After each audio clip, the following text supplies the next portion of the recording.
असद खरल साहब, यहां तो फिर इस नंबर गेम को देखा जाए तो फिर तो ये 28 वोट्स का ज्यादा पूरा फर्क पड़ा है कि अपने वोट भी गए पाकिस्तान तहरीक इंसाफ के या इत्तेहादियों के या जिसके भी, और फिर मजीद 8 वोट से यूसुफ रजा गिलानी कामयाब हुए हैं। बड़ा अपसेट तो आप हुकूमत को हो गया आज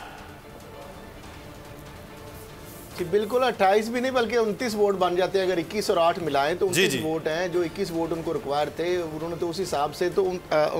29 वोट ले ली। अब मामला ये है कि इसमें ये साबित हो गया कि पैसा जीत गया। ये जो पार्टियों की जो पॉलिटिक्स है, जो सियासत है, जो मोरालिटी है, ये जो इखलाकियात है, ये जो कानून है, ये जो आइन है, ये जो मुकद्दस ईवान है, अब ये पता लग गया है कि यहाँ पे बोलियाँ लगती हैं, मंडियाँ लगती हैं और जिसके पास ज़्यादा पैसा होगा वही ख़रीदारी में वही जीतेगा, जो भाव-ताव लगाएगा। यहाँ पे इन ईवानों का जो तकद्दस है, इस इलेक्शन के बाद मेरा ख्याल है कोई शक नहीं रह गया कि जो जिस तरह लोग जिसको मुकद्दस ईवान कहते हैं कि उनके अंदर बैठे हुए लोग जो हैं किस तरह बिकाऊ माल हैं कि जो उनको पैसा फेंक तमाशा देख, जो पैसा लगाएगा वो जनाब जो मर्जी बन जाए। अब उसके बाद जाहिर बात है PDM के लिए बहुत बड़ी फतह है, हुकूमत के लिए बहुत बड़ा एक अपसेट है। और उसके बाद फिर जो भी अब अपोजिशन बात करेगी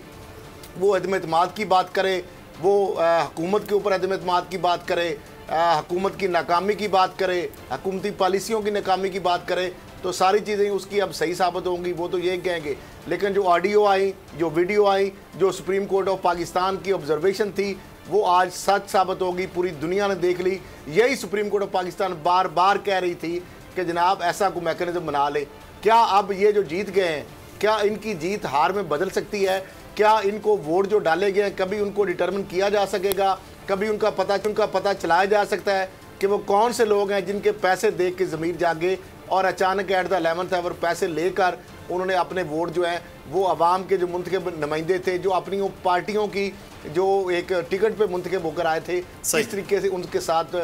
उन्होंने गद्दारी की और किस तरीके से पैसों को उन्होंने एक्सेप्ट किया और इन ईवानों को जिनको मुकद्दस कहा जाता है किस तरह उनके अंदर गंद डाला उन्होंने। अच्छा उसामा गाजी, एक चीज़ जो हम सामने देख रहे थे कि यहाँ से तो जीत जाएंगे हफीज़ शेख और ज़्यादा नंबर में हैं, लेकिन वो तो बिल्कुल अलग चीज़ हुई। 8 वोट के मार्जिन से वो जीते हैं। पैसे की बार बार बात हो रही है, लेकिन सर सेंट्रल पंजाब और जनूबी पंजाब के बहुत से लोगों के बारे में ये बात हो रही थी कि वो राब्तों में हैं अपोजिशन की जमातों से कि अगले आने वाले दिनों में वो उनकी पार्टी के टिकट से इलेक्शन लड़ सकते हैं। तो कहीं ना कहीं कोई वादे वईद अगले 2.5 साल के इलेक्शन के लिए भी तो हो सकते हैं, जिसकी वजह से लोगों ने फिर फैसले ऐसे कर लिए हों।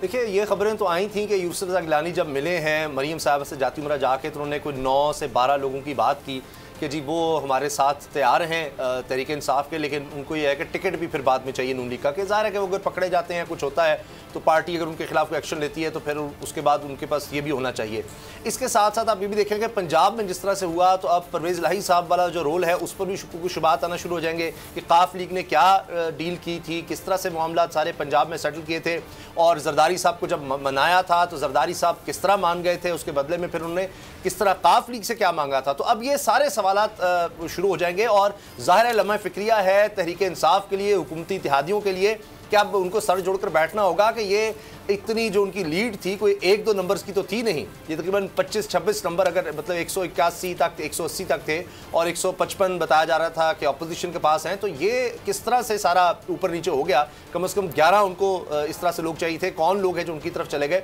तो ये अब हुकूमत और इत्तेहादियों को देखना पड़ेगा। एक चीज़ ये देखनी होगी क्योंकि इसके बाद तो अब लॉन्ग मार्च जो है उसमें एक नई जान आ जाएगी, PDM में नई जान आ जाएगी। वो सारी बातें जो हम देख रहे थे इस्तीफे देंगे, ये होगा वो होगा, अब वो मोमेंटम दोबारा उनकी तरफ जाएगा कि उन्होंने सेनेट इलेक्शन का बायकॉट करना था, तो भरपूर तरीके से वो आए। अब तो चेयरमैन सेनेट की भी पहले बात हो रही थी कि जो यूसुफ रज़ा गिलानी है इनको चेयरमैन सेनेट बनवाया जाएगा, तो अब तो उधर गेम जाएगी। और सेनेट में भी अब आप देखिए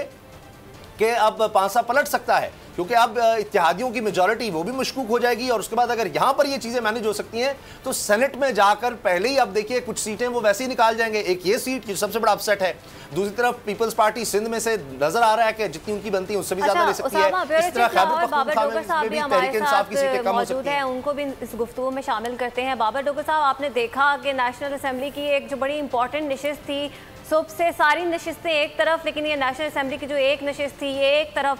और हुकूमत को बड़ा अपसेट हुआ है। अब जिन लोगों ने हुकूमत के खिलाफ वोट दिया होगा किस तरह से शर्मिंदा फिरेंगे जब वज़ीर आज़म के सामने आएंगे, क्या होता देख रहे हैं आप? देखें, ये बहुत बड़ा झटका लगा है गवर्नमेंट को, बहुत बड़ा अपसेट है कि यूसुफ रज़ा गिलानी, देखें 22 वोटों का फर्क था, अगर वो 12 वोट लेते तो वो जीतने की पोजीशन में आते, लेकिन यहाँ पर 8 वोट उन्होंने मजीद ले लिए हैं, इनके 15 वोटों का फर्क डाल दिया है उन्होंने, ये एक बहुत बड़ा फर्क है। अब आप कह रही कि अव्वल तो पता नहीं ये आइडेंटिफाई होते हैं या नहीं होते, यही कोर्ट कह रही थी कि कम से कम आइडेंटिफाई तो करा लो कि कौन से ऐसे लोग हैं, लेकिन आप इस चीज का क्या करेंगे कि एक फेडरल मिनिस्टर जो है वो इमरान खान को जाके कह रहा है कि जनाब मेरा वोट मुस्तरद हो गया। वोट इस तरह से मुस्तरद नहीं होता। मैं आपको एक चीज बता दूं कि कैबिनेट के मिनिस्टर जो हैं जिनकी जिम्मेदारी थी कि वो अपने बंदे के लिए वोट मांगे, वो मिनिस्टर जिसने दूसरों को बताना था कि वोट किस तरह से डालना है, वो मिनिस्टर आगे कह रहा है जी मैंने अपना वोट गलत डाल दिया। ये पॉसिबल नहीं है, ये मेरा ज़हन इस चीज़ को नहीं मानता कि वो गलती से अपने साइन कर दिए और ना वो वोट ज़ाया हो गया, उनको पता था साइन किए हैं, तो ये साइन ही एक अलामत होती है। इसी से मना किया जाता है कि ये साइन नहीं करने, आपने कोई टिक मार्क नहीं करना, आपने कोई नुक्ता नहीं लगाना कि इससे कोई वोट आपका आइडेंटिफाई ना हो जाए। और मिनिस्टर साहब बड़ी मासूमियत से जाके साइन कर रहा है और कह दिया कि जी मेरा वोट ज़ाया हो गया, जहाँ पर कैबिनेट के मिनिस्टर जो है वो वोट गलत डाल के आ रहे हैं, तो आप आम बंदे का क्या हाल है। दूसरा मैं आपको एक बात बताऊं, पूरे 2.5 साल से खान साहब पे एक एलिगेशन आ रहा था, देखिए वीडियो का स्कैंडल एक साइड पे कर दें, बाकी और चीजें जो है उनको नजरअंदाज ना करें, वो भी फोकस में रखें। पहली बात तो ये है कि सबसे बड़ा चार्ज ये था कि हुकूमत जो है वो मशीरों के जरिए अनइलेक्टेड गैर मुंतखब लोगों के जरिए चलाई जा रही है। कैबिनेट सब्सक्राइब करें और बेल दबाएं ताकि कोई खबर रह न जाए।